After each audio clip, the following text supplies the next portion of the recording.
Okay, so I'm not recording this as per usual very, very early in the morning. And the reason I do that is because there's less of a risk of some sort of outside interruption. So I'm hoping and praying there are no outside interruptions, like phones or bells or whatever. Could get really busy around here. Good morning, good afternoon, good evening. This is Jan. Welcome to another episode on this channel, the Save Money More Jan channel. I have a question for you.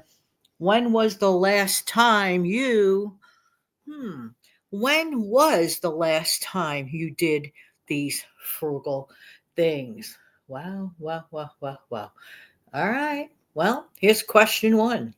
When was the last time that you actually shopped your own clothing closet? There are some people that they enjoy the activity of shopping a lot. I mean, just the activity of it.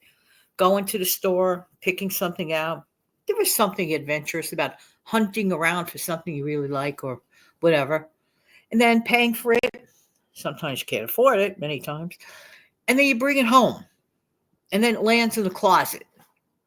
And you're like, yeah, I can't wait to wear that thing. Yeah. In some cases, people wear them pretty quickly. In some cases, it just sits there and sits there and sits there with its original price tag on it. And the person completely forgot they bought that clothing item when they were at that store. It was like the thing they couldn't live without. Don't ask. I have no idea why. So this is why I'm asking this question. When was the last time you shopped your own closet? You may find stuff in there that maybe you did wear, but a long time ago. And maybe it's the kind of thing that has like not so worried about looking like a fad kind of clothing, like a classic piece that can be worn anytime, really. And maybe you forgot you owned it. And maybe you forgot how good that outfit made you feel because it's so complimentary to you. When was the last time you shopped, really shopped your own closet? That's a good question. Next, when was the last time you took a simple box of cake mix and made a simple cake and turned an ordinary box cake mix into something a little extra special? And it was not a Sunday or a birthday or a holiday. It's a just because cake. When was the last time you did anything like that? I have to make you laugh. I work with half box of cake mixes. I actually got 11 practically kind of mini donuts with my donut pan. 11 donuts, one half of the box. The other half of the box, I made an 8 by 8 cute little cake. So cute. Highly recommend Duncan Hines frosting. Highly recommend Duncan Hines box cake mix because you're getting a full 15 ounces on that. If you look at the other boxes, you're not getting 15 ounces. You are getting it with the Dunkin', not to mention the quality. I don't get an extra dime for mentioning it, but I am mentioning it. I could if I figured out that way to do it. There is a way to do it when I'm uploading. But anyway, I don't care about that at the moment. I care about you getting good quality. Can you imagine 11 mini donuts and an 8 by 8 cake mix? Made a cute cake. And I got the fluffy white frosting. Highly recommend that. It spreads beautifully. And I had some fun, colorful rainbow type of sprinkles, which just turn a regular middle of the weekday into a special day. I actually made that as an 8 by 8 birthday cake for my daughter when she stopped by last week. So you can even make it as a birthday cake. But 8 by 8 is a great size. Half a box of mix, one egg, one cap full of oil. I put a half a cup of milk. You can put milk or half cup of water. Excuse me, scratch that. Third of a cup of water or milk. Thank you. That was so good. It was so good. So when was the last time you baked a simple cake and made something special out of it? Just asking. Next, when was the last time you really made that phone call to lower the cost of some of your bills? When was the last time? If it's been about a year, maybe a good time to check in, or even every 6 months, check in. What's the worst thing that can happen? They can't do it. But the better outcome is that something good could happen. You could lower your bill. That's a great thing to do. When was the last time you did that? Next, when was the last time that you considered batch cooking for about a week's worth of dinners or lunches? 7 days. When was the last time? When you work with things like your slow cooker, it takes a lot of the weight off your shoulders. When you work with things like pasta, pasta spreads so well, it's so bulky. The same goes for rice, okay? Rice, pasta, those things work very well together, and you can make a whole bunch of different stuff. When was that last time? All right. Now, this is really fun. When was the last time you did something fun, like blast some of your favorite rock music from back in the day that you love? Oh, I could go through a whole list of songs for me. Music to me instantly changes the mood of the atmosphere, and it's just a fun thing. Put on your favorite music, take a mental break from negative news. When was the last time you put on your favorite music like that? Only you can answer that. All right. When was the last time you actually took an actual look at your numbers and updated your budget for the current month? Every month is different. Your income might be the same or it may be flexible, whatever, but your budget should be tailor made for each individual month. The way I spend in December is not necessarily the way I spend in January. They may be close together in time, but they are two completely different months in my life, two completely different financial ball games. So therefore, the question begs, did you go over your stuff last month? What are you projecting for next month? When was the last time you even looked at your numbers? I know sometimes it feels like pulling teeth with some people when it comes to looking at their own numbers. I'll never understand that. Don't be afraid of your own numbers because only you could fix them. All right. Math doesn't lie. I mean, much as I'm not a fan of math, I do love the fact that math is very helpful and it really is our friend. All right, here's a good one. When was the last time that you actually donated the clothes that you actually really, really meant to and actually put in an actual donation pile? When was the last time you actually followed up on physically bringing those clothes to where you donate the clothes that you intend to donate? If you keep piling up things in boxes, donate, someone could really use that stuff that's just sitting there and just really is just like an eyesore of clutter or a box that's like really piling up to the hills. Get it done. Do the actual legwork. I mean, if you look at your stuff, if it's really piling up, literally there are people out there who could really use those clothing items, honestly.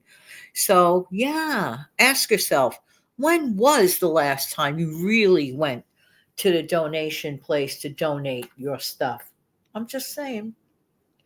Next, when was the last time? When was the last time you reached that savings challenge, that savings goal? I'm going to tell you something a little fun. For the fun of it, I bought a budget binder. Okay, because I like to work with like physical envelopes, like envelopes. That's what I did the old-fashioned way for many years. But this time around, I spent not a very, very little amount of money to get it on the Let A Word platform. And I got a budget binder. It's a lot of fun. Those clear envelopes and everything centrally located, and you get a little labeling system they give to you, and you can it's stick-ons, like one for rent, one for this, one for that, for gifting, and so on and so forth. It is really a physical helper. Now, mainly the things that I pay for are paid for digitally. Okay. So for me, I don't keep going back and forth to an actual bank, get out cash, divide up the cash, put the cash back in. I don't do that because mainly the stuff is paid for, digitally on a phone or online, whatever decision I make. But for other little things that occur during the month, of which cash is like the thing you kind of sort of like to watch. For me, everybody's life is different. So for me, I love like the miscellaneous, the food, little things that come up, tips, sometimes got to tip people. So I like to have all that physically in front of me. Whoever's birthday is occurring that month, okay, I put in, gift money for birthdays. So for me, I'm having a little bit of a ball here, there, and everywhere with my budget binder. I highly recommend it. And as an old timer that worked with actual like physical envelopes, I could buy a box of envelopes. That's what I would do. Write my own thing. Very, very primitive. Very, very not fancy. But this thing was like, I don't know, $8. It's amazing. I really love it, and I highly recommend it.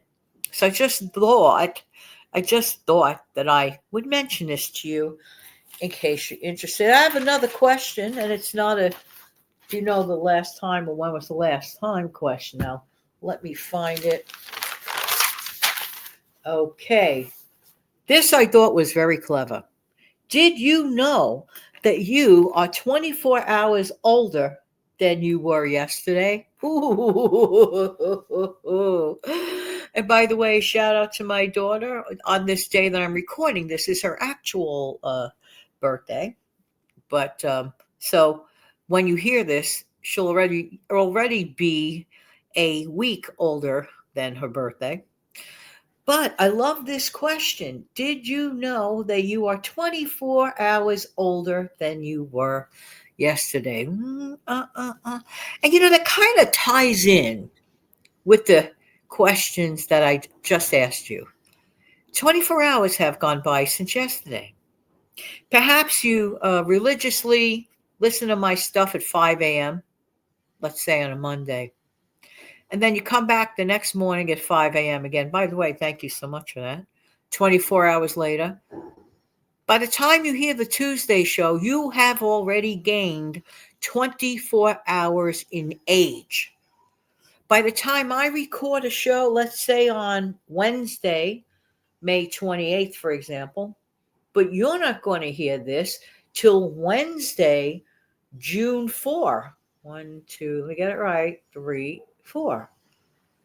All those hours went by. 7 times 20 is 140.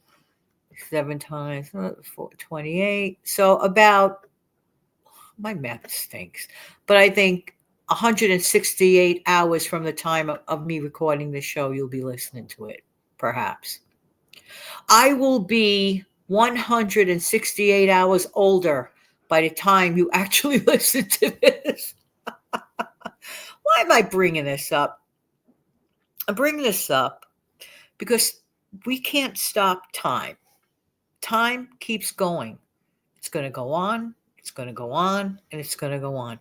You can't push back the tide, and you can't stop the clock. Well, you could stop a clock. That's a thing. But you can't stop time. I could throw a clock out the window and it breaks. Oops, I just broke a clock. Does the time still keep going on anyway, despite the fact that there's a broken clock on the floor? Yeah, time still keeps going on. How many things do we put off? How many times have we put off wanting to bring that donation pile to that donation place? How many times did we say we're just going to do something out of the way special, no real reason, like, for example, baking that fun cake out of nowhere for no big reason, just celebrating life? How many times did we say, oh, yeah, I think I'll shop my closet, but you haven't shopped your closet?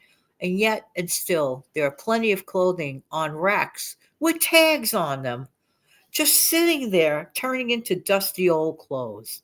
I'm not kidding. Time is going by. We can't do anything about the time going by, but we can maximize the time that we have and make the best of it. But most of all, we should cherish the moments that we have. Turn every single day into a celebration. Bring out the best in each other. Why not? And I'll tell you what I think. Life is too short to keep saying, when was the last time? Why don't we make the last time right now?